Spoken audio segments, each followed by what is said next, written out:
Yes, good morning, children. Standard 9, subject biology and digestive system. This is part 5. In the part 4, I have revised whatever we discussed before the short summer vacation. And in 5th, let us discuss what next. Let us discuss about the rest part of the digestive system. Dear children, we discussed about the mouth, we discussed about the oesophagus, means food pipe, we discussed about the stomach, means our food reached till stomach. In the previous video, I discussed that the capacity of stomach, how much food it can hold, and for what time period the food remain there, that also we discussed. We discussed about the gastric gland which is present in the inner lining of the stomach, gastric gland, which releases gastric juice. That part is clear, that gastric gland releases gastric juice. And we discussed about the peristalsis and antiperistalsis, means vomiting, and what does the gastric juice contain, that is pepsin, HCl and mucus, and their importance we discussed. And food remain for 3 hours during in the stomach. In stomach, food remains for 3 hours. In which form? Their food is in the which form? Liquid form. In mouth we chewed, became bolus. We bolus ball, if you remember, I must have mentioned. We swallowed by the peristalsis movement. The food reached to the stomach. We have discussed about 2 type of sphincter muscle, the cardiac sphincter and the pylorus we have discussed, and food reached to the stomach. In stomach, this gastric gland releases gastric juice, and after release of gastric juice, protein become peptides, and this in babies, milk protein casein turned to paracasein, that we have discussed. And as I have told you, food remain in the stomach for 3 hours. And in which form? Pulp-like form. Pulp-like form. Pulp knowing na? Nowadays mango season. Enjoyed mango pulp. So in that form, the food is present in our stomach. And pulp form, that is called as chyme. That form is called as chyme. In this form only the food remains there. And after that what happens? After that, food reached till stomach. Dear children, see, that part I have discussed about the pharynx, larynx, esophagus. I have discussed that J-shaped stomach is there. Here 2 sphincter muscle I have discussed, cardiac sphincter and pyloric sphincter. And after pyloric sphincter, here is the pyloric sphincter which controls the passage of food in the small intestine. After this, small intestine starts, and small intestine is twisted form. Small intestine is in twisted form, and small intestine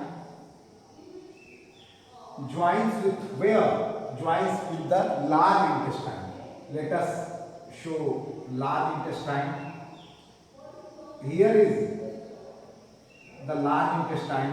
Here the small intestine joins, and small intestine joins here, and you can see, and one small part is here. I will discuss, don't worry. And after large intestine, this food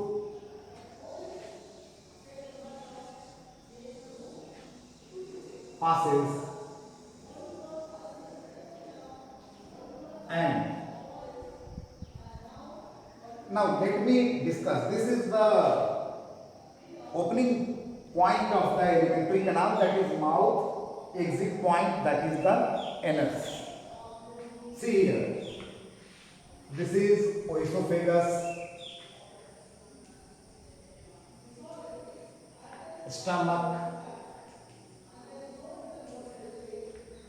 large intestine,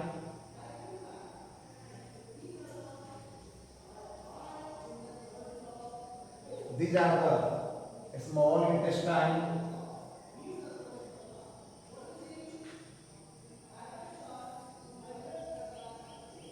anus, upper part of the anus is rectum, and this is appendix.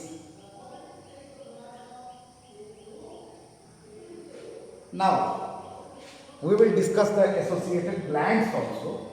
I have told that in the digestive system, alimentary canal with associated glands, and two associated glands here we will discuss. Leaf form, see, this is pancreas,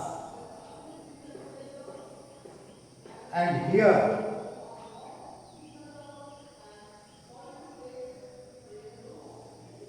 largest gland of our body. Which is the largest gland of our body? Liver. Liver is the largest gland of our body. And one more important thing I have to show, and that is the spleen. Try to understand. Here, not in the liver. The diagram I am drawing, keep in mind, it is not inside the liver. Just outside the liver, one small organ is there, that is the spleen. Now, dear children, what we have discussed, till the stomach the food reached, and by the help of, in a stomach remained for 3 hours in the form of chyme, and controlled by this pylorus, food reached to the small intestine. This small intestine part, and as see the part of the small intestine is the longest part in alimentary canal in animal, human being.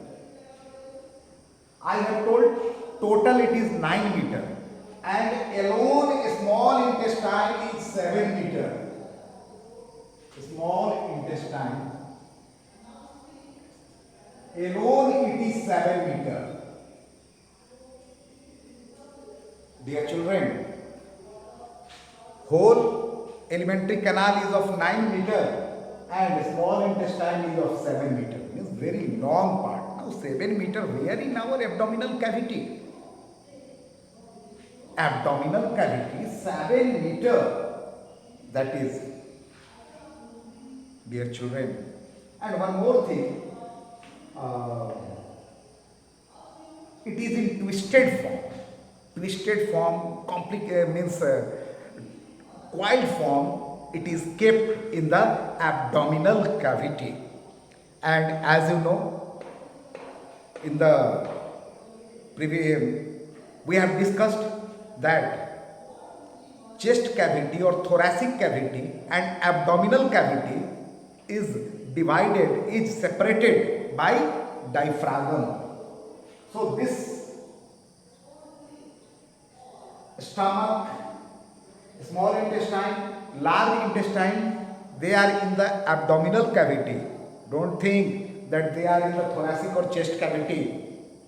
In thoracic cavity, lungs and other parts are there. This is present, this total is present in abdominal cavity. Abdominal cavity. Now, and it is separated by diaphragm. Our food reached here. See the first part of the small intestine. See here, C cell, this cell, first part, a small intestine. And here only liver, and here only liver and pancreas pour their secretion. Pancreas releases pancreatic juice. Try to understand.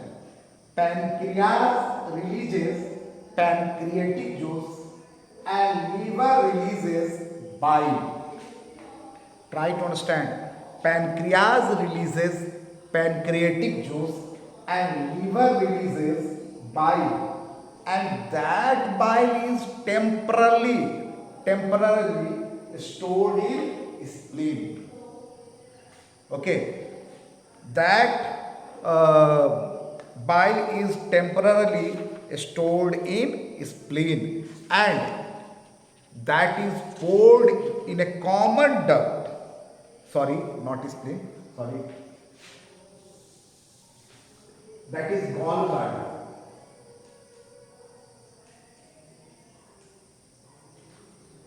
Sorry, instead of gallbladder I wrote spleen. Now listen, that bile is secreted and temporarily stored in gallbladder, and from that, in the first part of the small intestine, the secretion is poured through a common bile duct. This secretion is poured, which helps in digestion. Now see the small intestine. As I have told you, that longest part of the alimentary canal is the small intestine. And one thing I will like to say, that process of digestion which begins in the mouth is completed in a small intestine. The process of digestion is completed in the small intestine. Not only completed, but the process of absorption, assimilation, that is also done. After that, the food is absorbed, sent to the blood, and blood reaches that nutrition to different part of the plant body, and waste products are thrown out through the anus. That is common thing which you have studied in junior classes.